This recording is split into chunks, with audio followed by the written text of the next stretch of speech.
In the past few videos, we had discussed the binary modulation scheme, and we discussed binary amplitude shift keying, binary phase shift keying, and binary frequency shift keying, and we also discussed the performance of these modulation schemes under additive white Gaussian noise.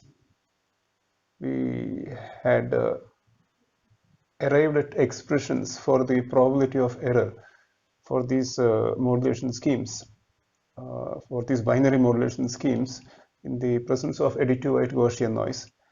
Now, before we discuss multi-level modulation schemes, we have to quickly discuss an approximation, a useful approximation to Q function. And this approximation can be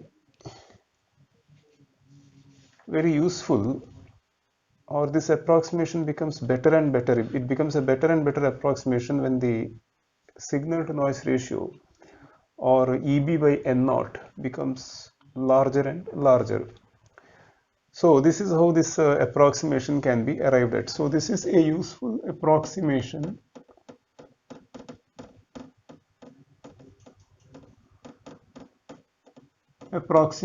to Q function. So what we do is we will start with the definition of Q function. Qx is equal to 1 by root 2 pi integral x to infinity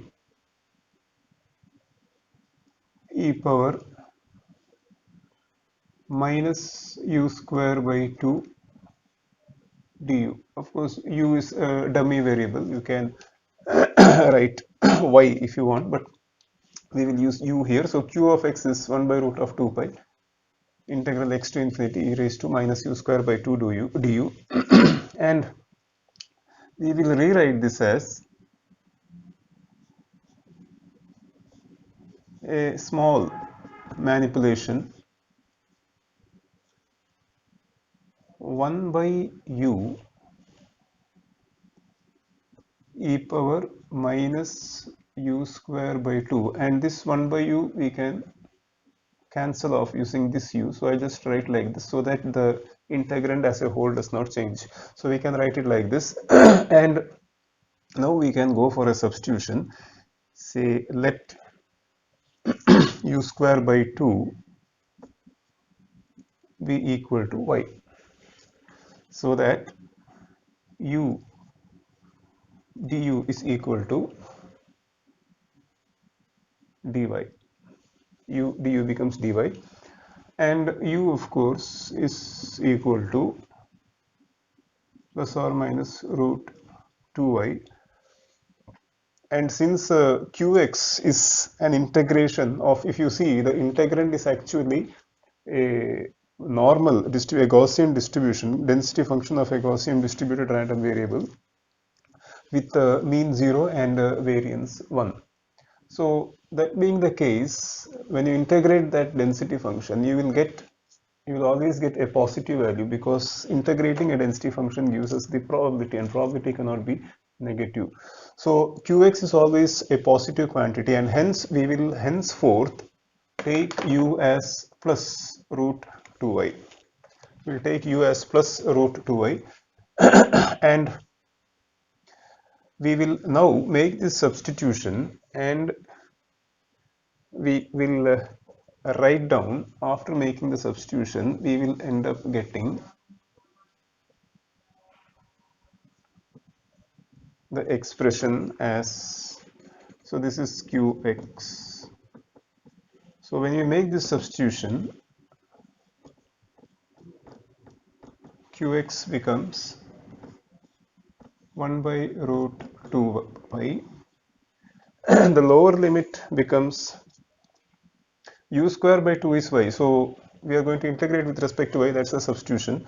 So I'll just write the substitution first and then we will write the limits. So 1 by root 2y. So u is root 2y. I'm taking the positive value here because qx is a positive quantity. E power minus u square by 2 becomes minus y, and u du becomes dy. And now we can substitute the limits. So when u takes a value of x, y becomes x square by 2, x square by 2 to infinity. So the q function integration we have rewritten like this through this substitution and an initial simple manipulation. Now we can use the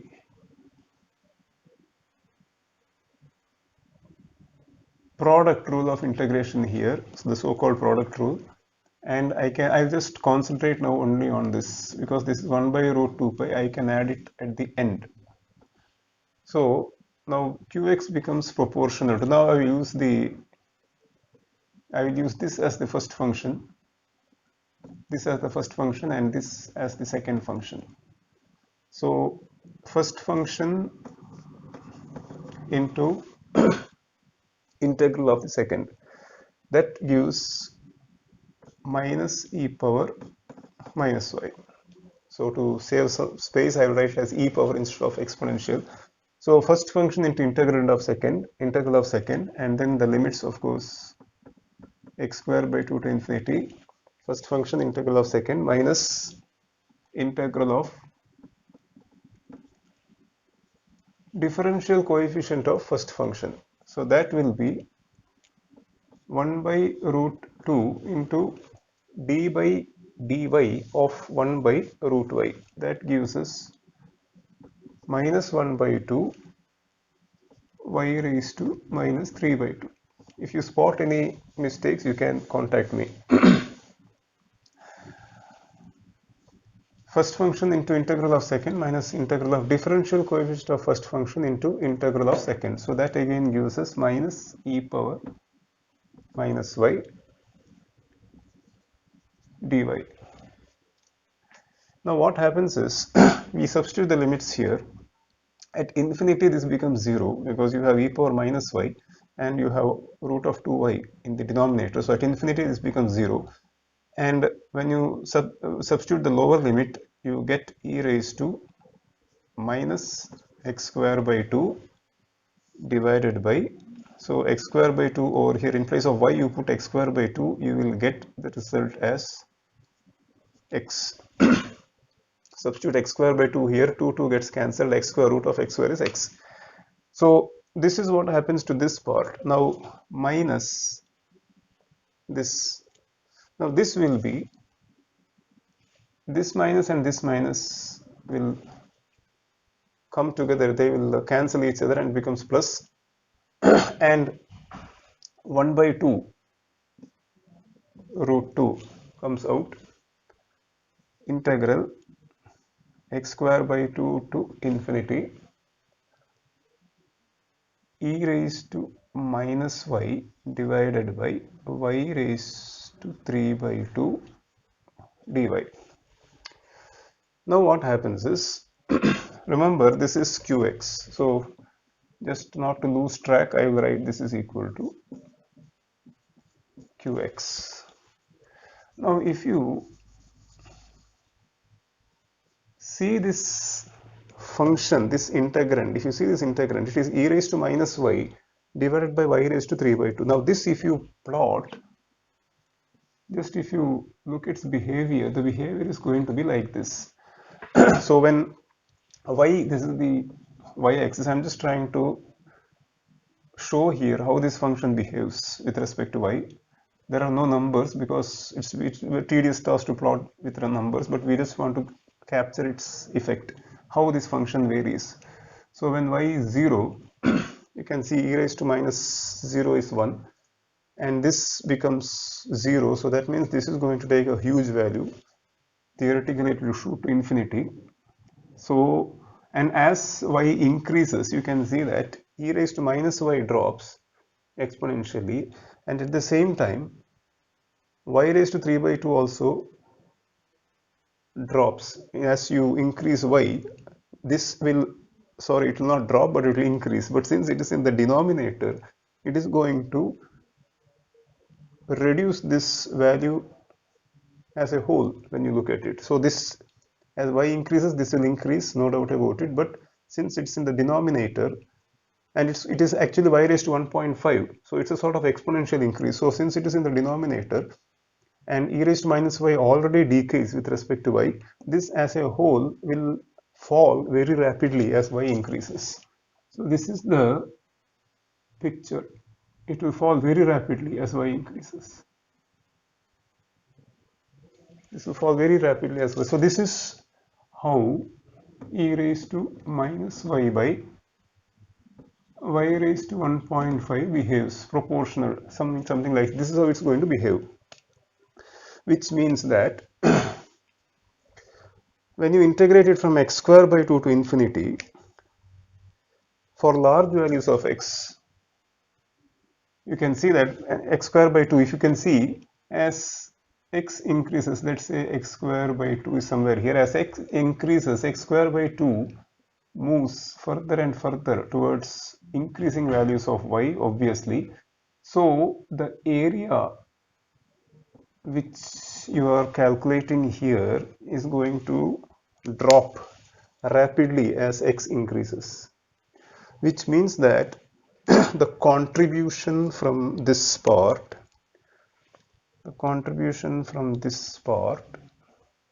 towards qx, in fact qx is the combination of these two, the contribution of this part towards qx is going to become negligible as x increases. So for larger and larger values of x, since this is going to contribute and less towards qx because of the reason that as x increases, the tail area drops rapidly, we can say that qx is approximately equal to e raised to minus x square by 2 by x into 1 by root 2 pi, which I had kept aside if you recall. So 1 by root 2 pi into e raised to minus x square by 2 by x. This is the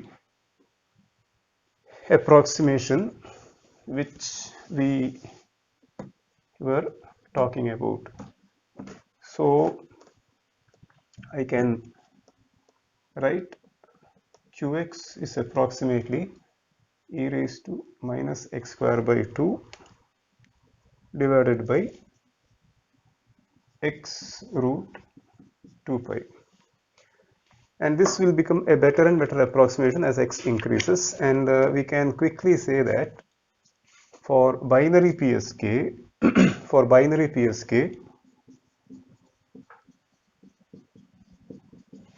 PSK we know that probability of error is equal to q root 2 EB by n naught, and for large values of EB by n naught, due to this behavior of q function, due to this approximation of q function, we can approximate this as equal to, for large values, remember, for large values of EB by n naught, if we could compare, or we can say that x becomes the equivalent, or 2 root EB by n naught becomes the equivalent of x here, we can write that probability of error is approximately equal to e power minus x square by 2. So square of this is x now, square of this by 2 minus EB by n naught divided by root of 2 pi into x. So this is x now. So 2 EB by n naught under root, and that becomes this becomes e raised to minus EB by naught divided by 2 root pi root EB by n naught. So this is actually a useful approximation for large values of EB by n naught. We can always approximate the probability of error like this. And I suggest that you plot this. You can plot both these, the Q function as well as this, as a function of EB by n naught. You can plot a semi-log plot and you can compare yourself how this approximation gets closer and closer to the actual Q for increasing values of EB by n naught. That's a small exercise for you. So now we will, with this understanding, we will now move on to multi-level modulation schemes. The first multi-level modulation scheme that we will be discussing will be the multi-level frequency shift keying. And before I start that, let me once again emphasize that multi-level modulation schemes are a generalization of the binary digital modulation schemes that we discussed earlier, and which conversely implies that binary digital modulation schemes become a specific case of multi-level digital modulation schemes. So we will start with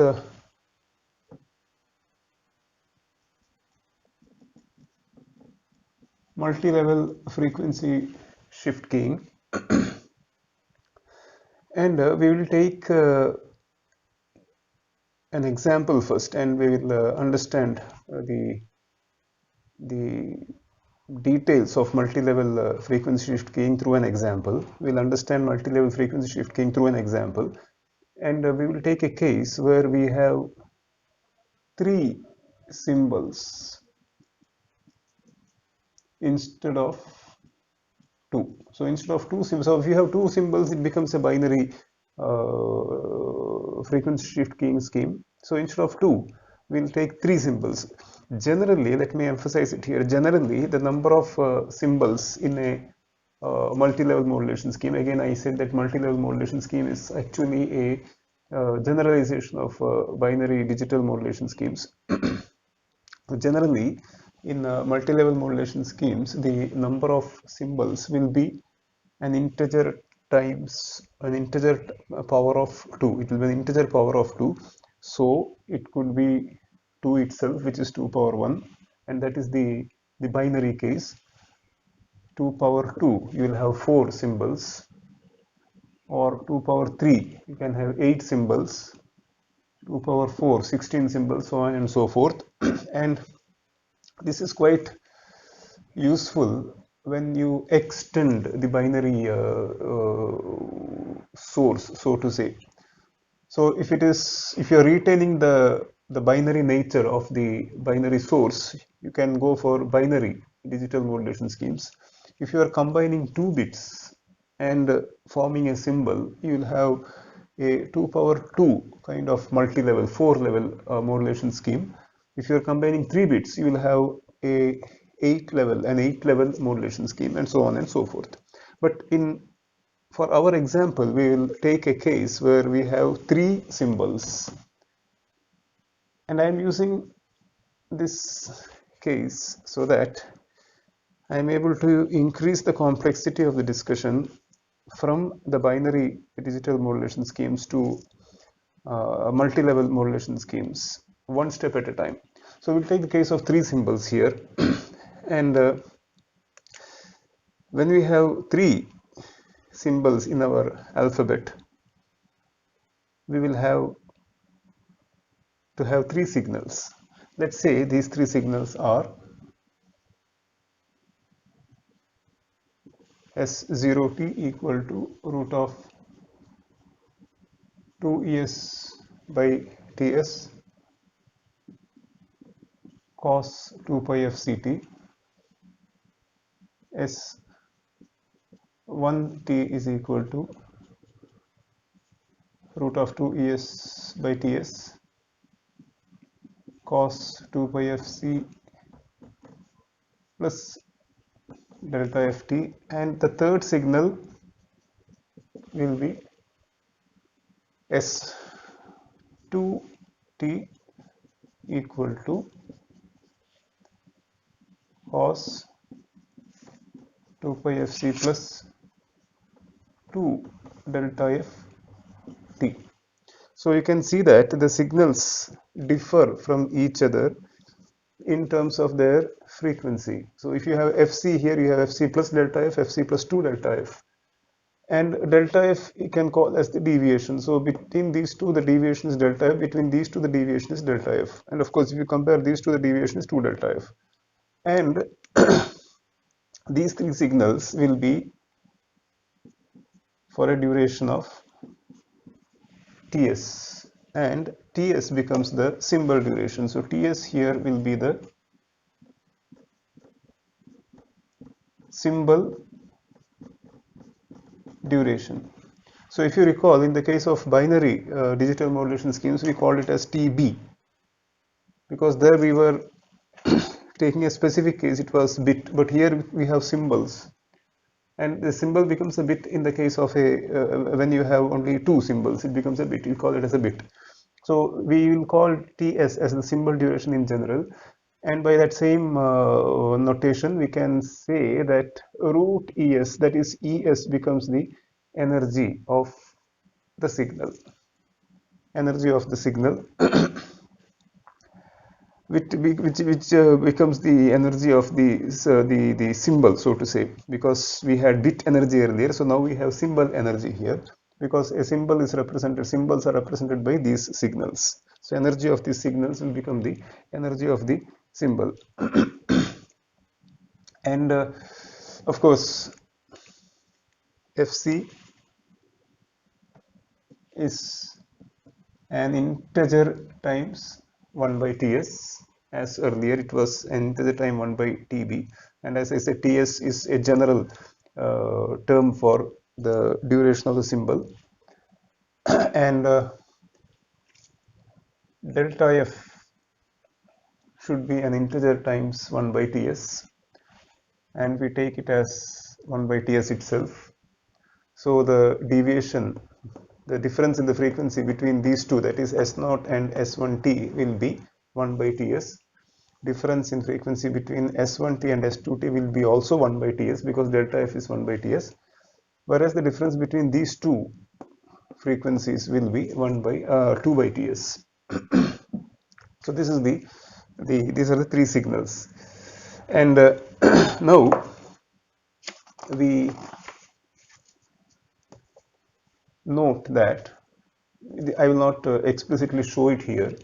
We note that with Ts as an integer times 1 by Ts, I'm sorry, Fc an integer times 1 by Ts, and delta F equal to 1 by Ts, these three signals will be mutually orthogonal to each other, which means that if you take any two signals from this set of three signals and compute their the correlation, you will get the result as 0. They are mutually orthogonal.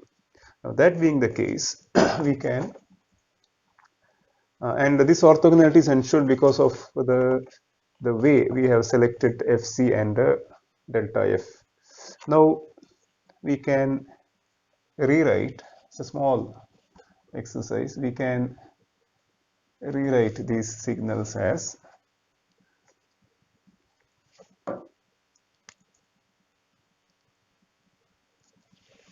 this is equal to root Es into root 2 by Ts cos 2 pi of Ct. The simple rearrangement of terms. The same thing can be done here.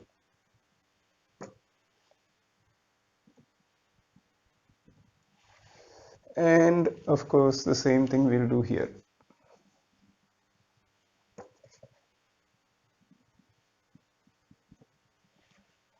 So we can write like this.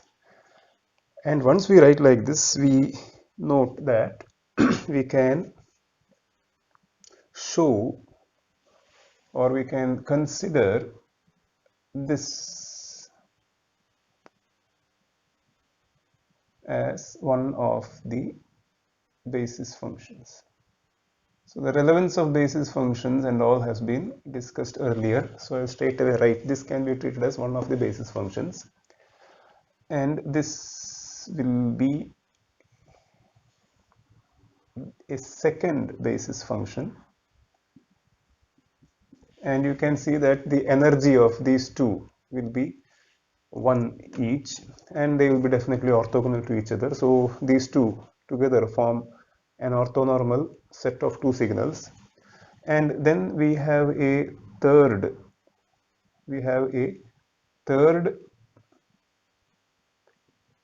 basis function or basis signal. Now you can see that we have three signals in our set, in our orthonormal basis set, and they are having unit energy, of course, because they are orthonormal and they are orthogonal to each other. Again, we call them as orthonormal. And this now says that so you can see that it's just a simple extension of the binary digital modulation scheme which we discussed earlier, binary frequency shift keying modulation which we discussed earlier. And over there we had only two basis functions, but here we are having three basis functions. So now I can write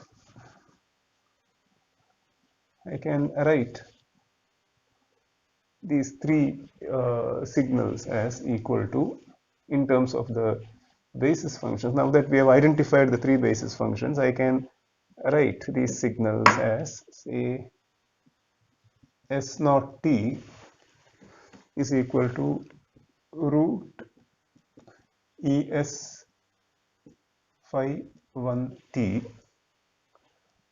plus 0 phi 2 t plus 0 phi 3t, and S1t will be 0 into phi 1t plus root es phi 2t plus 0 into phi 3t. And finally the third signal will be 0 phi 1t plus 0 into phi 2t plus root es phi 3t, which means that the signal S naught t, now that we have identified the basis, the signal S naught t can be simply represented by its so-called coordinates root es 0, 0. I have explained this conversion of a signal to a vector, or the conversion of signal to a point in the signal space. I think it is in the second lecture video. You can go back to that in case you find this to be something very new. You can go back there, because I'm sure I have explained it there. I have taken an example and done it there. So anyhow, the signal S naught t, because these three become the three orthonormal bases, so you can treat them as unit vectors, and hence this signal can be represented by these three coordinates. And similarly, S1t will be 0 root es 0, its coordinates will be 0 root es 0, and S2t will be S2t will be 0 0 root es 0 0 root es. Yeah. So now we can show these signals in a signal space, and the signal space will be three-dimensional. Now this is again one of the reasons why I opted for three symbols. I could have gone for four symbols easily, but four symbols, that means the number of symbols is equal to 2 raised to 2, or I could have even gone for 2 raised to 3. But the problem is that if I had gone for four symbols, I would have ended up with four basis functions, as you can easily make out. And once I have four basis functions, I would have had a four-dimensional signal space, which I will not be able to show here. I'm not skilled enough to show a four-dimensional signal space in a two-dimensional space, whereas three-dimensional signal space I can show like this.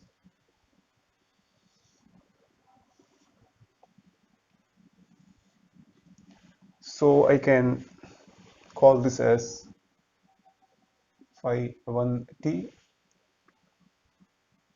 phi 2t, and phi 3t. Of course, there is no hard and fast rule. You can rotate this the way you want, but once you stick to a certain orientation, you have to stick to it throughout that analysis. So now S naught t has its coordinates root ES 0, 0. So root ES on the phi 1 axis 0, 0. So this is the signal point of S naught t. Probably we can write like this also. Again, I had shown that, I think, in that example which I did in the second lecture video, second or third, I don't remember. I think it's the second one. And of course, this will be root ES. And S1t will be 0 root ES 0. So 0 root ES 0.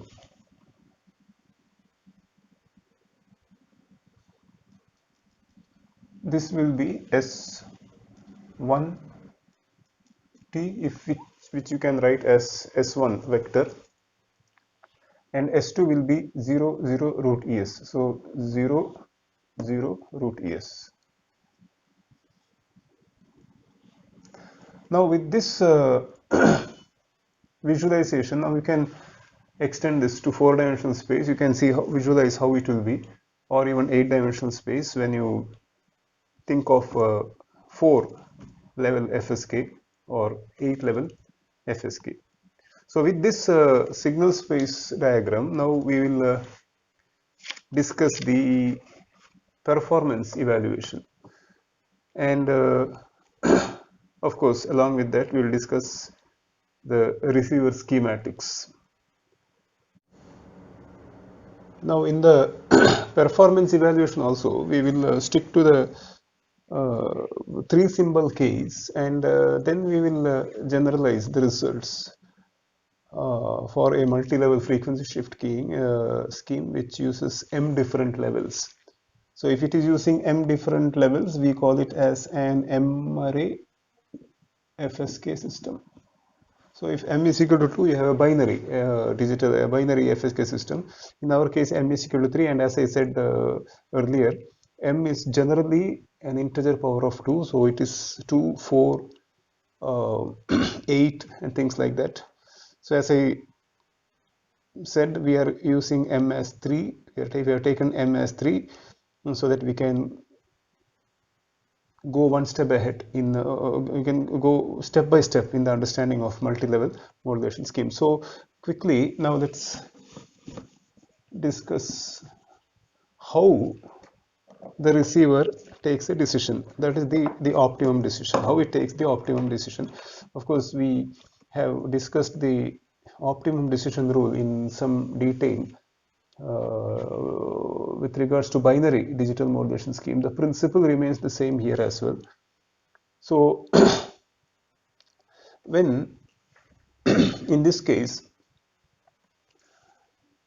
we receive the received random process is RT by the receiver, and a particular realization of that would be S naught T plus NT, S naught T plus NT, if S naught T were the transmitted symbol or transmitted signal, or the symbol output from the transmitter was the one which corresponds to the signal S naught T.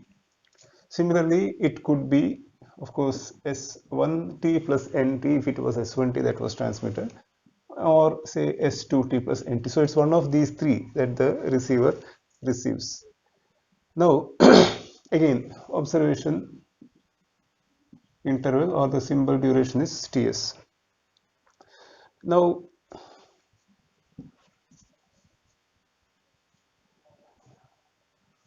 if S naught T was transmitted, say, then we can write like this by virtue of the series representation that we discussed earlier. Of course, S naught T, this becomes S naught T now, And if you recall S0 t, if I fully represent using those three basis functions, I should have a 0 into phi 2t plus 0 into phi 3t, which is unnecessary to write here because this is the only non-zero coefficient. So I write rt as root es phi 1t plus nt. And what the receiver does is it will convert this into random variables. We have discussed this in detail earlier. So it will get R1, which will be RT into phi 1t dt integrated from 0 to ts. That's what our R1 is. And in this case, when say S0 t was transmitted, this would be root es plus n1. Similarly, it will calculate R2, which will be RT into phi 2t. So when it calculates R2, it will be RT into phi 2t dt, which will be just N2. And when it calculates R3, it will be RT into phi 3t integral 0 to ts dt, which will be just N3, because phi 2 into phi RT, when S0 is transmitted, RT is this, and phi 1 into phi 2, if you integrate, you get the result as 0 because they are orthogonal. Similarly, phi 1 into phi 3 will result in 0 when you integrate, and hence this is what the R1, R2, R3 look like when the received signal is RT, wherein we assume that S0t was transmitted. Now if S1t was transmitted, so I can write here now, I can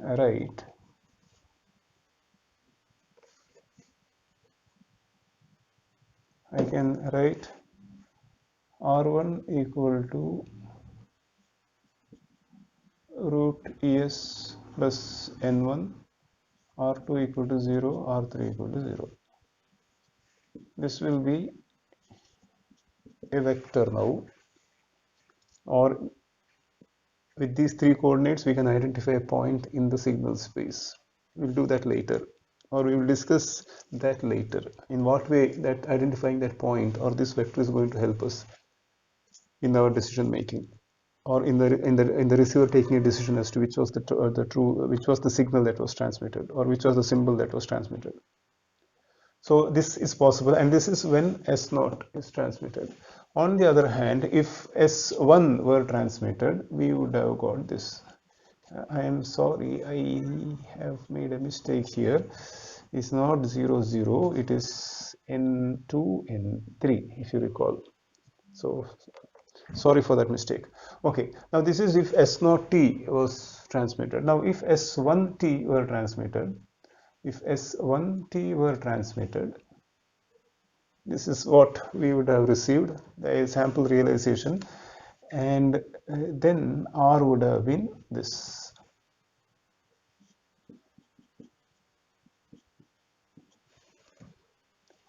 The received, or the coordinates that you could obtain from this.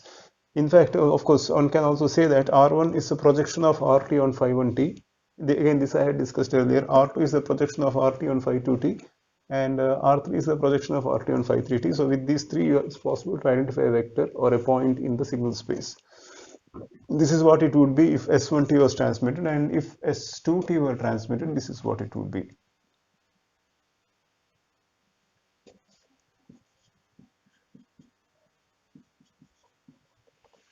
Okay, so this is what we can formulate straight away.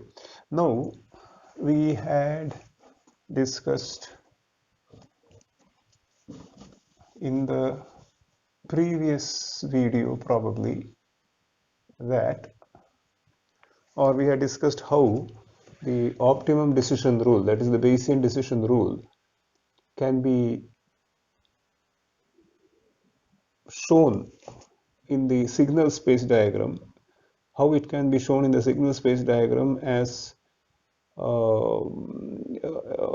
a process wherein we find out we take a decision on the transmitted bit, or the or which hypothesis is true, we find that out by calculating the distance between the point identified by the projection of RT onto the signal space diagram and the two different binary symbols. That was in the context of binary modulation. So the same principle applies here. What we do is we will find out the distance between the three signal points. Now in the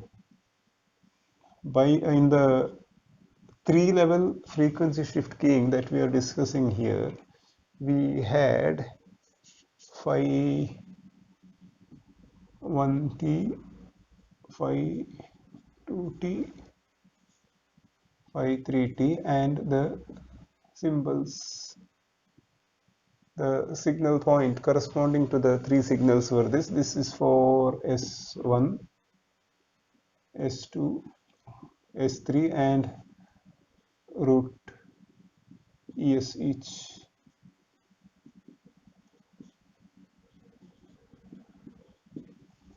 This was the signal space. So what we are doing is how the optimum decision rule here would be to find out the distance between this vector. This vector, remember, this vector is formed, or this vector is described by the projection of RT, that is the received signal projection of RT on the three axes that we have here, the three basis functions. That is how we are getting it. So definitely, if you locate these three coordinates for a given case, if you locate these, if you try to identify what is, it's possible to identify a point in the signal space with these three numbers that you have with you, which you obtain from the received signal. So with this, it's possible to identify a point in this three-dimensional signal space. I will not say that the point corresponds exactly to the received signal RT, because we are leaving out R4, R5, R6, R7 onwards from consideration, because they do not contribute in taking a decision. This was also discussed in some other context in one of the earlier videos. So I will not say this is the vector or the signal point corresponding to the received signal, but it is a point which we can form, which can identify in the signal space diagram using the three projections, using the projection of RT on phi 1t, phi 2t, and phi 3t. In fact, that's what we do, isn't it? RT into phi 1t, we take an inner product. RT into RT and phi 1t, we take an inner product. We get the projection of RT on phi 1t. RT into phi 2t, we get a inner product. We take an inner product. We get the projection of RT onto phi 2. Similarly, when we take the inner product between RT and phi 3t, we get the projection of RT onto phi 3. And that is how we get these 3 points. So it's possible to identify a point on this signal space diagram, which we will call as vector R.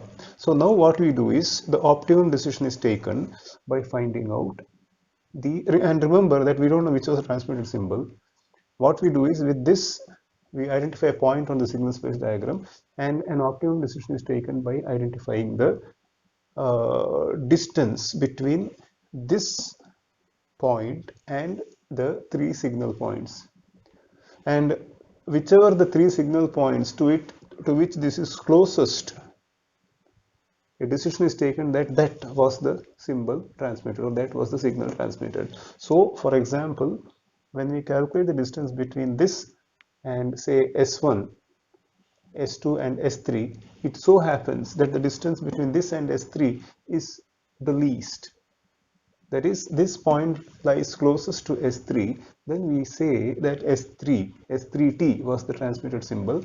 I think it had S0, S1, S2.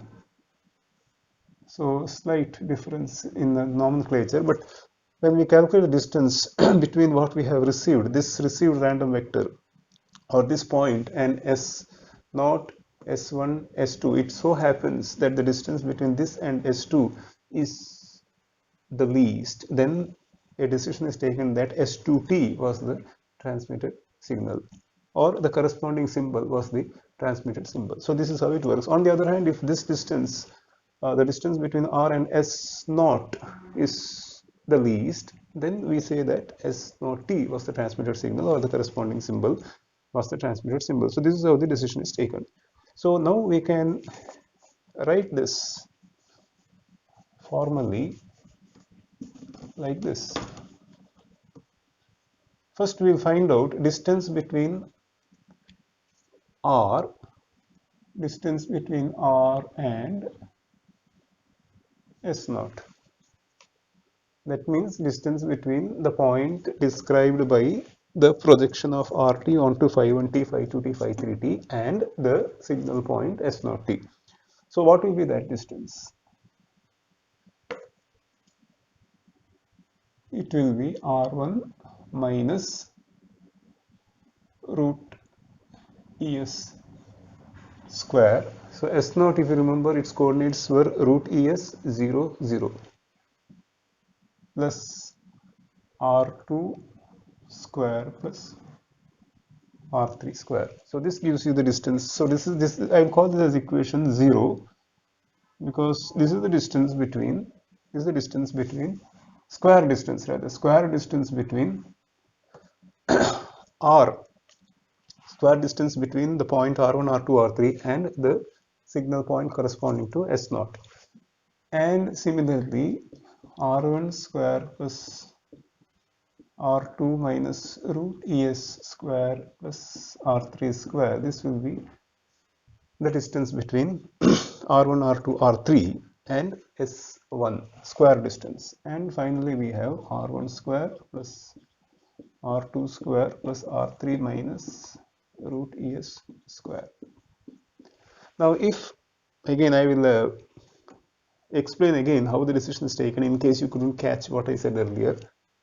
If, say for example, this turns out to be the smallest out of these three, it means that the point R1, R2, R3 is closest to 0 root ES 0 than the other two. And this prompts us to take a decision that the transmitted signal was S1T, or the corresponding symbol was transmitted by the transmitter. That is the way we take a decision. And if this turns out to be the smallest, we straight away say that this is the received, the point R1, R2, R3 is closest to 0, 0 root ES compared to the other 2 points, and hence S2T is the transmitted signal, or the corresponding symbol was the transmitted symbol. So this is how the optimum decision works. So you can see that the idea of mapping the Bayesian decision rule onto a distance calculation in the signal space is quite handy here in understanding, or is quite handy here in the performance analysis of multi-level modulation schemes as you are observing it now. Otherwise we would have had to repeat the entire thing. So we simply made use of the fact that the optimum Bayesian decision rule translates into calculating a distance between, distance between the projection of the received signal onto the orthonormal functions, and the distance between the point described by the projection of the received signal onto the orthonormal basis functions, and the various signal points.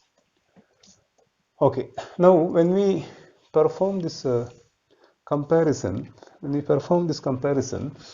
we see that basically we are trying to find out which is the smallest in this and then take a decision. We see that R1 square plus R2 square plus R3 square is common in all three.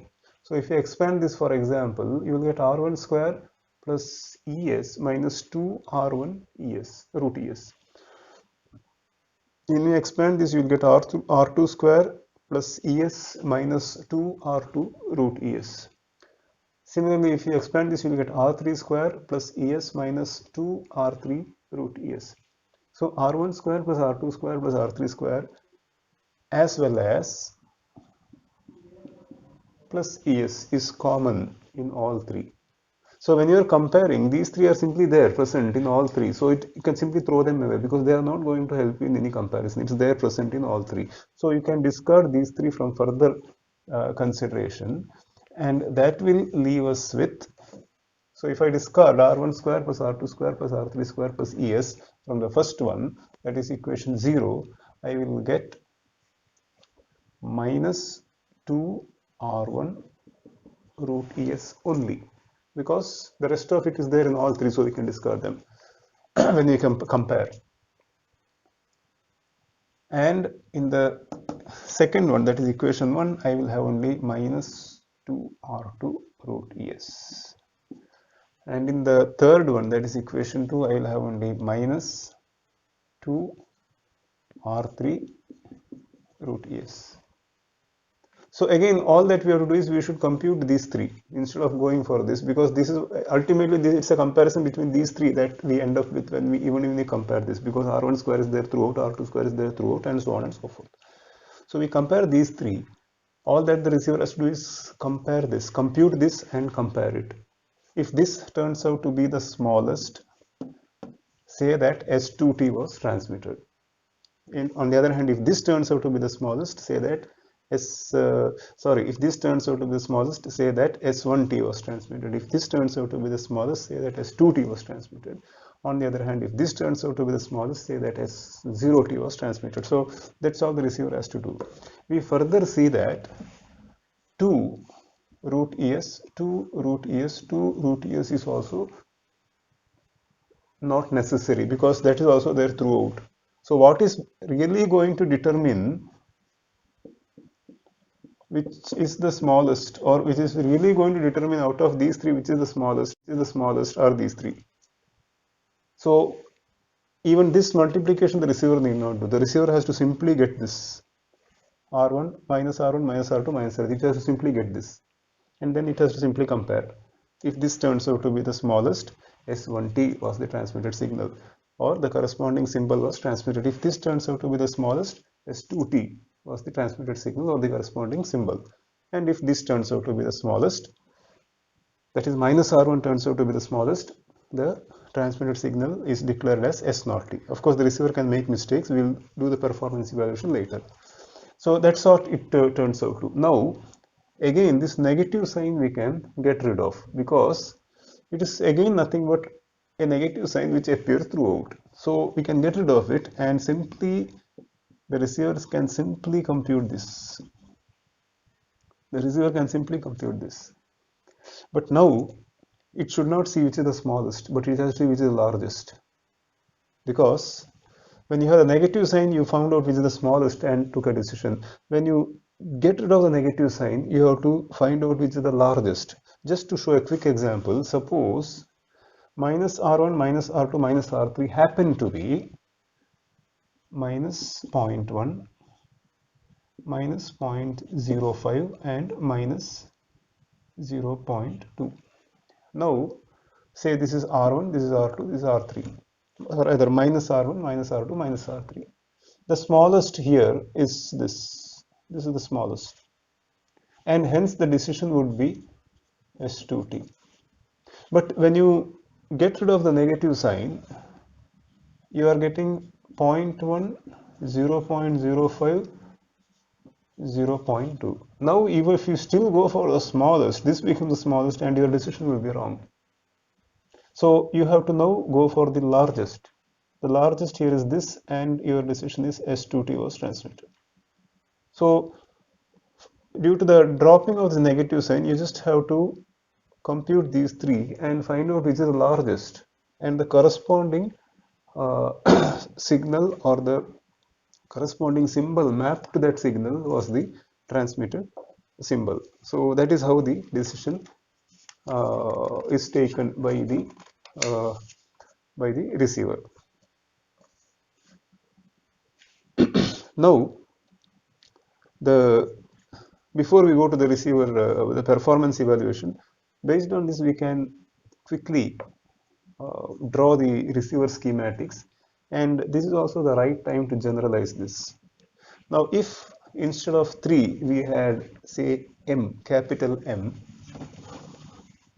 if instead of 3 we had capital M number of symbols, say corresponding signals S0T, S1T, S2T, Sm-1T. So you have M signals, each corresponding to one of the symbols.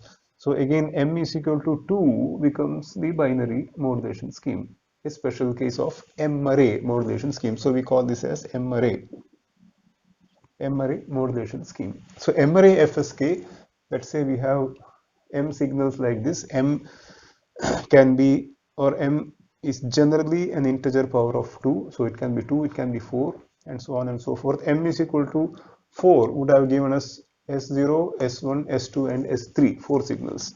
Okay, so in general, if we have M symbols and M signals, we would have taken a decision by getting R1, R2, R3 up to Rm. We would have taken a decision by getting this and finding out which is the largest. So again, if Rm turned out to be the largest, we would have said Sm-1T was the transmitted signal. That is how the discussion can be generalized. If R1, then S0T was a transmitted signal. Same thing, you just generalize by making 3 in general as equal to M. So now we can, and again there will be M basis functions. The signal space will be M dimensional. When we took M as 3, we had a 3-dimensional signal space. That's what we have been discussing so far. So now we have generalized this, and we can now draw the receiver schematics. So the receiver schematics will be like this. Received signal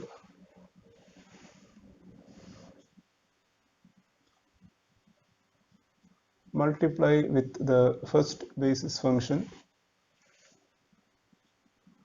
Of course, the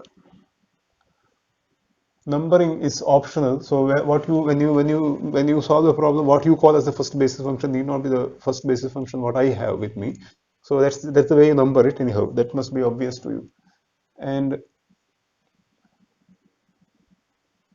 integrate from 0 to Ts and sample at the end of the integration interval to get R1. And you have similar branches like this.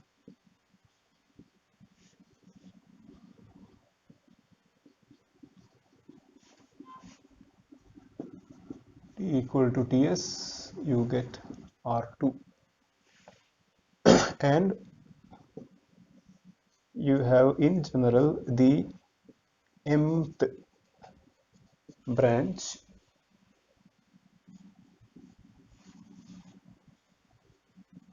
same thing repeats, integration from 0 to Ts, the symbol duration, sample at T equal to Ts, you get Rm, and all these are given to a block. Here a comparison takes place. Compare. So compare this, and whichever is largest it finds out, and based on that it gives out the decision, which could sometimes be wrong, as we will discuss shortly, or maybe in the next video. So this is the receiver schematics. So with the help of this receiver schematics and having understood how the optimum decision is taking place, so again I repeat, these are compared in this. You have to compare which is the largest, you have to find out, and the corresponding symbol or the corresponding signal was the transmitted one. That is the decision you are giving out. So again, quickly, if R2 turns out to be the largest in this, then S1T would have been the transmitted signal.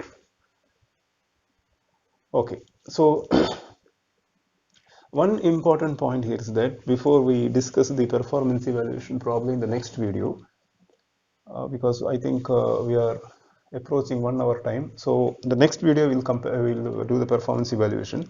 But before that, one important point is that when we do the performance evaluation, we will consider the branching of the signal here, because RT, as you know, is say root ES into maybe phi 1, phi 2, whatever it is. I will take phi 1 for my convenience, plus NT, and this is getting divided into M parts. So what you get here will be root ES phi 1T by root M, because the energy will get divided into M. So root ES by, that is root, the whole inside root ES by M, or ES by M under root. And similarly here you will get ES by M under root phi 1. And correspondingly, the noise sample function will also be divided by root M, because noise power will be divided into M. Just as the signal power got divided into the M arms, the noise power will also get divided into the M arms equally. So the noise variance will decrease by M, in the sense will be divided by M, whereas the noise waveform will be divided by root M. Just as here the signal energy getting divided by M resulted in the signal waveform divided by root M, the noise waveform gets divided by root M. So this we will discuss in the next lecture video. So there we will try to complete the performance evaluation of M-ary frequency shift keying. So I started with the 3-level frequency shift keying, and I have, in fact, we started with binary frequency shift keying, and then we slightly increased the complexity by going for 3-level frequency shift keying, and now we have been able to understand the M-ary frequency shift keying. So with this, we will end this video, and in the next video, we will discuss the performance evaluation.